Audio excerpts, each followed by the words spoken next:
Ils sont rares, ces moments où une simple image suffit à raconter toute l'histoire d'un continent. Lors de la CAN 2025 au Maroc, une scène silencieuse a figé l'Afrique entière. Dans un stade bruyant, un homme est resté immobile, le regard vide, les larmes au bord des yeux. Cet homme s'appelle Michel Kuka Mboladinga. Pour beaucoup, il est devenu Lumumba. Derrière ce visage marqué par l'émotion se cache une histoire humaine, profonde et bouleversante. Aujourd'hui, nous vous racontons 10 choses essentielles à savoir sur Michel Kuka Mboladinga, l'homme ordinaire devenu symbole continental. Michel Kuka Mboladinga est un Congolais de 53 ans, originaire de la République démocratique du Congo. Il n'est ni une star, ni un dirigeant, ni un homme médiatique. C'est un citoyen lambda, un père, un travailleur, un passionné de football, profondément attaché à son pays et à son identité.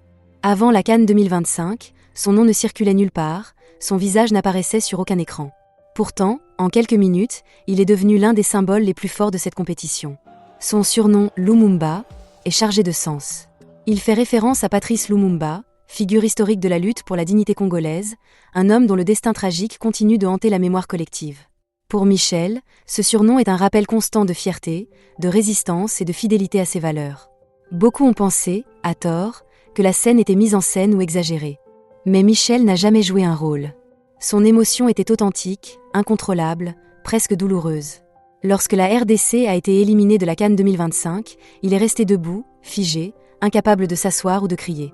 Autour de lui, les supporters criaient, pleuraient, s'agitaient. Louis, non. Son silence parlait plus fort que les cris du stade.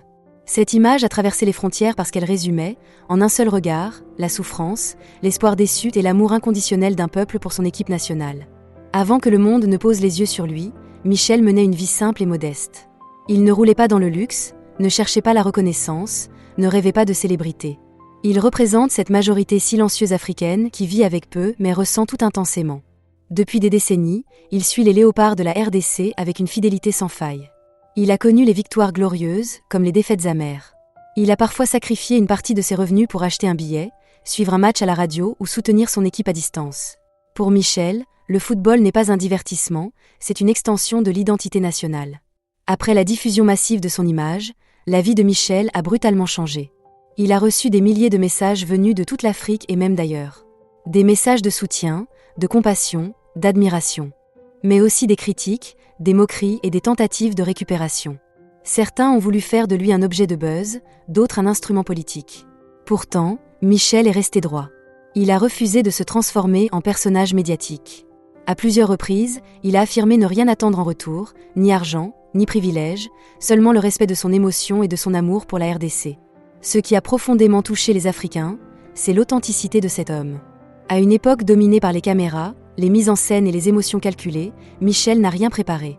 Son regard était vrai. Son silence était sincère. Il est devenu, malgré lui, le symbole d'une douleur collective que beaucoup n'arrivaient pas à exprimer. Du Cameroun au Sénégal, de la Côte d'Ivoire au Mali, des millions de supporters se sont reconnus en lui, car chaque nation africaine a connu ces défaites qui font plus mal qu'un simple match. Michel Kuka Mboladinga incarne aussi une réalité souvent ignorée, la manière dont le football est vécu en Afrique. Ici, une victoire peut illuminer des semaines entières, et une défaite peut réveiller des blessures profondes liées à l'histoire, à la pauvreté et aux frustrations sociales. Son visage est devenu un miroir de cette réalité. Il n'est pas un héros au sens classique, mais un témoin. Un homme qui a exprimé, sans un mot, ce que des millions ressentaient au fond d'eux-mêmes. Aujourd'hui encore, Michel Lumumba continue de vivre simplement. Il n'a pas changé de mode de vie, n'a pas cherché à capitaliser sur sa notoriété soudaine. Il reste fidèle à lui-même, à ses valeurs et à sa passion pour le football. Son histoire nous rappelle que ce sont parfois les gens ordinaires qui racontent le mieux l'histoire d'un continent. Pas avec des discours, ni avec des slogans, mais avec une émotion brute et sincère. Michel Kuka Mboladinga n'est pas devenu célèbre pour un exploit, mais pour un sentiment. Et c'est peut-être ce qui le rend inoubliable. Dans un monde saturé de bruit, son silence a traversé l'Afrique entière. Il restera comme le visage d'un amour pur pour le football, pour la RDC et pour un continent qui continue d'espérer, malgré les déceptions. Merci d'avoir suivi cet épisode sur Magazine du Monde. Si cette histoire vous a touché, abonnez-vous, likez et partagez afin que ces voix silencieuses continuent de résonner à travers l'Afrique.